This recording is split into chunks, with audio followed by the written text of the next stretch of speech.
So good morning guys. तो चलिए start करते हैं आज की हमारी रिवीजन क्लास। बताइए भारत के मुख्य आर्थिक सलाहकार ये कौन है? तो आंसर होगा अनंत नागेश्वरन, अभी नए बने हैं। और अगर पूछे कि मुख्य वैज्ञानिक सलाहकार कौन है तो विजय राघवन है। राष्ट्रीय सुरक्षा सलाहकार नेशनल सिक्योरिटी एडवाइजर कौन है? अजित डोभाल है। और अभी उप राष्ट्रीय सुरक्षा सलाहकार यानी कि deputy national security adviser Vikram Misri बने थे। बताओ साहित्य अकादमी पुरस्कार कितनी भाषाओं में दिए जाते हैं? 24 भाषाओं में। 22 तो संविधान की 8वीं अनुसूची वाली हो गई, उसके अलावा एक हो गई अंग्रेजी और एक हो गई राजस्थानी। और अगर आपसे पूछे हिंदी का भी किसे मिला था? दया प्रकाश सिन्हा को, सम्राट अशोक नाटक के लिए। अंग्रेजी का मिला था नमिता गोखले को, थिंग टू लीव बिहाइंड नाम के नॉवल के लिए।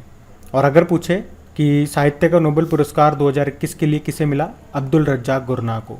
अच्छा, कमेंट बॉक्स में टाइप करके बताओ ज्ञानपीठ पुरस्कार कितनी भाषाओं में दिया जाता है? कई बार बता चुके हैं, बताओ अब आप। अगला देखो, इंटरनेशनल बुकर प्राइज 2021 ये किसने जीता? डेविड डायोप ने, जो कि फ्रांस के लेखक हैं, इनके novel at night all blood is black के लिए।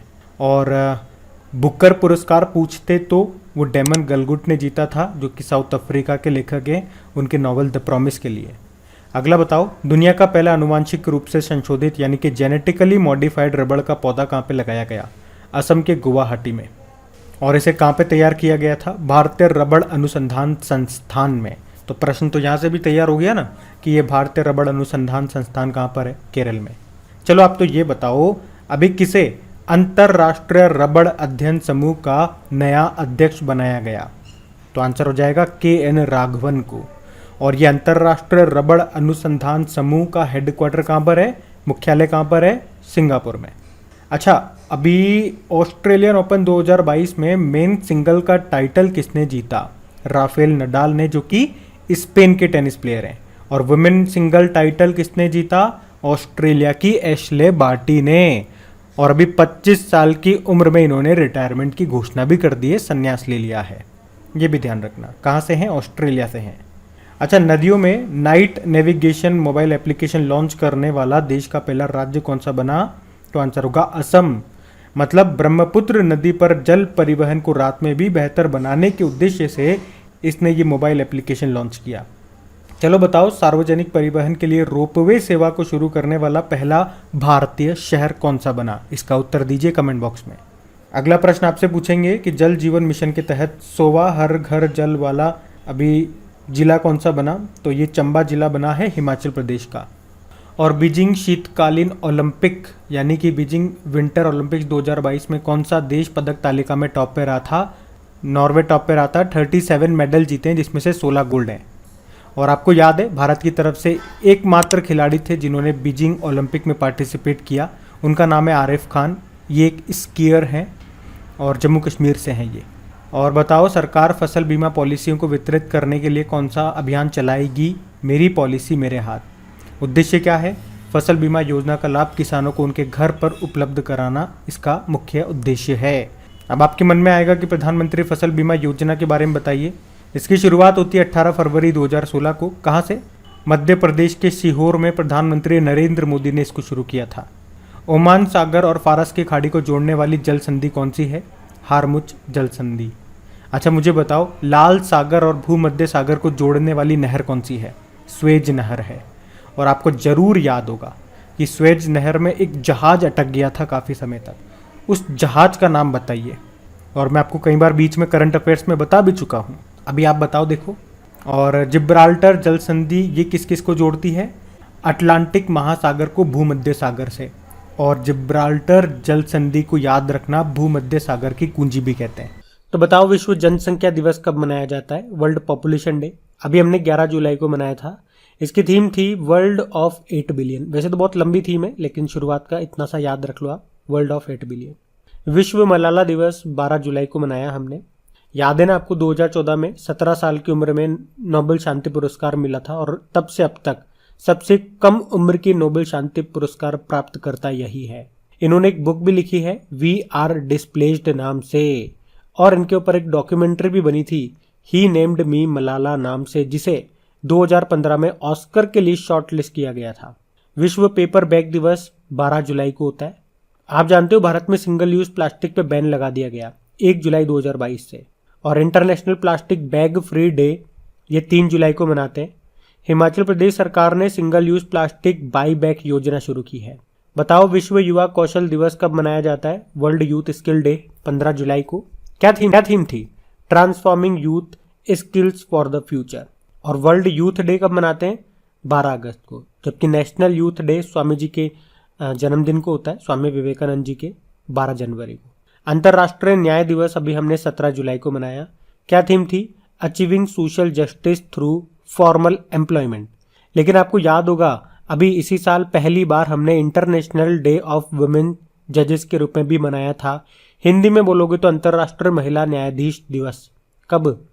चलो ये प्रश्न आपके लिए होमवर्क प्रश्न रहेगा, कब मनाया था बताओ।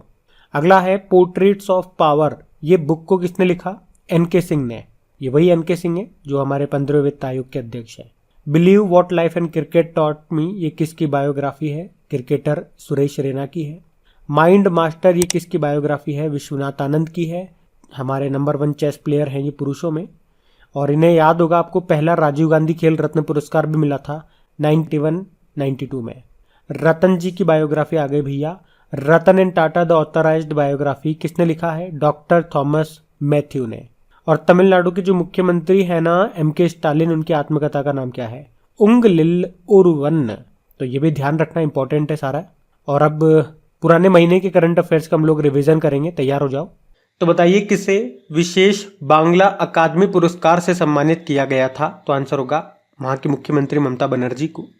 और दुनिया के सबसे उम्र दराज शतरंज ग्रैंड मास्टर का निधन हो गया, उनका नाम बताइए। यूरी एवरबक। ये रशिया के ग्रैंड मास्टर थे, 100 वर्ष की उम्र में निधन हो गया। किस राज्य का मांगघर गांव देश का पहला शहद गांव बना? तो आंसर होगा महाराष्ट्र का।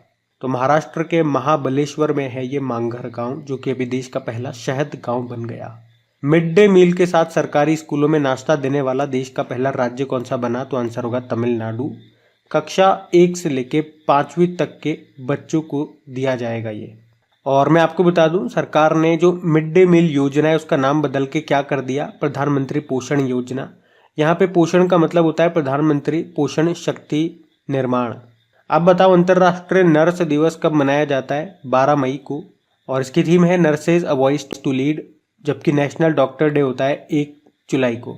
किस देश ने दुनिया का सबसे लंबा कांच का पुल खोला? तो आंसर होगा वियतनाम ने, जिसकी लंबाई है 632 मीटर। इसे वियतनाम में व्हाइट ड्रैगन भी कहते हैं, ये भी याद रखना। और किस राज्य सरकार ने चारा बिजाई योजना शुरू की? तो आंसर होगा हरियाणा। अब बताओ नाटो साइबर रक्षा समूह में शामिल होने वाला पहला एशियाई देश कौन सा बना? तो ये भी इंपॉर्टेंट है, साउथ कोरिया आंसर होगा। कैपिटल सियोल है, करेंसी है साउथ कोरियन वॉन। नए प्रेसिडेंट बन गए यूं सुक येओल। अभी 12वां IBA यानी कि इंटरनेशनल बॉक्सिंग एसोसिएशन, जिसका हेडक्वार्टर है लुज़ेन स्विट्जरलैंड में, और इसके हेड है उमर क्रेमलेव। तो 12वां IBA महिला विश्व मुक्केबाजी चैंपियनशिप कहाँ पे शुरू हुआ था? इस्तांबुल, टर्की में। टर्की नहीं, तुर्की, नया नाम इसका तुर्की है। अब बताओ आर्कियोलॉजिकल सर्वे ऑफ इंडिया ने किस राज्य में 5000 साल पुरानी ज्वेलरी फैक्ट्री की खोज की? तो आंसर होगा हरियाणा के राखीगढ़ी में। Archaeological survey of India headquarter तो नई दिल्ली में है, डायरेक्टर जनरल वे विद्यावती हैं। और वैसे father of archaeological survey of India किसे कहते हैं? अलेक्जेंडर कनिंगम को। फिर बताओ अभी मई 2022 में भारत के मुख्य चुनाव आयुक्त कौन बने? तो आंसर होगा राजीव कुमार। कौन से नंबर के बने? तो 25वें नंबर के बने। और अभी डेली करंट अफेयर्स में पढ़ा होगा, इसके नए अभी उपचुनाव आयुक्त डेप्यूटी इलेक्शन कमिश्नर बने थे कौन? गुप्ता हैं कोई, शायद RK गुप्ता उनका नाम है। चुनाव आयोग की स्थापना होती है 25 जनवरी 1950 को। याद रखना 25 जनवरी को हम नेशनल वोटर्स डे भी मनाते हैं, और ये राजीव कुमार 25वें नंबर के इलेक्शन कमिश्नर है। हमारे पहले चीफ इलेक्शन कमिश्नर कौन थे? सुकुमार सेन थे। और महिलाओं में पूछोगे तो VS रमा देवी थी। रेलटेल ने कितने स्टेशनों पर प्रधानमंत्री वाणी योजना शुरू की? तो आंसर होगा 100। यहाँ पे प्रधानमंत्री वाणी का मतलब हो गया प्रधानमंत्री वाईफाई एक्सेस नेटवर्क इंटरफेस। चलो बताओ अभी फ्रांस की दूसरी महिला प्रधानमंत्री कौन बनी थी? एलिजाबेथ बोर्न बनी थी। वैसे फ्रांस के प्रेसिडेंट इमैनुअल मैक्रोन है, करेंसी यूरो है, और कैपिटल पेरिस है। यहीं पे यूनेस्को का हेडक्वार्टर मिल जाएगा, OECD का हेडक्वार्टर यहाँ मिल जाएगा आपको, फाइनेंशियल एक्शन टास्क फोर्स का भी मिल जाएगा। अभी बताओ किसे 2022 के टेम्पल्टन पुरस्कार से सम्मानित किया गया? डॉक्टर फ्रैंक विल्जेक को। एयर इंडिया के एमडी सीईओ के रूप में किसे नामित किया गया? कैंपबेल विल्सल को। और इसके चेयरमैन एन चंद्रशेखरन ने। किसे रॉयल गोल्ड मेडल 2022 से सम्मानित किया गया? तो आंसर होगा बीवी दोषी को। बीवी दोषी मतलब बाल कृष्ण विट्ठल दास दोषी। इन्हें 2018 में प्रित्जकर पुरस्कार भी मिल चुका है। और इस तरह से रॉयल गोल्ड मेडल और प्रित्जकर पुरस्कार पाने वाले ये एकमात्र भारतीय वास्तुकार हैं। शेख खलीफा बिन जायद ये किस देश के अभी राष्ट्रपति बने? तो आंसर होगा यूनाइटेड अरब अमीरात। और ये यहाँ के दूसरे प्रेसिडेंट बने हैं। लग्जरी ब्रांड लुइस वुइटन की पहली भारतीय ब्रांड एम्बेसडर कौन बनी है? तो आंसर होगा दीपिका पादुकोण। और स्वतंत्र यूक्रेन के पहले राष्ट्रपति का निधन हो गया, उनका नाम लियोनिद क्राउचुक है। और यूक्रेन की कैपिटल कीव है, करेंसी है रुवेनिया, प्रेसिडेंट है व्लादिमीर ज़ेलेंस्की। अब बताओ अभी 2022 में श्रीलंका के नए प्रधानमंत्री कौन बने? तो आंसर होगा दिनेश गुणवर्धने। और यहाँ के अभी प्रेसिडेंट बने रणिल विक्रमसिंघे।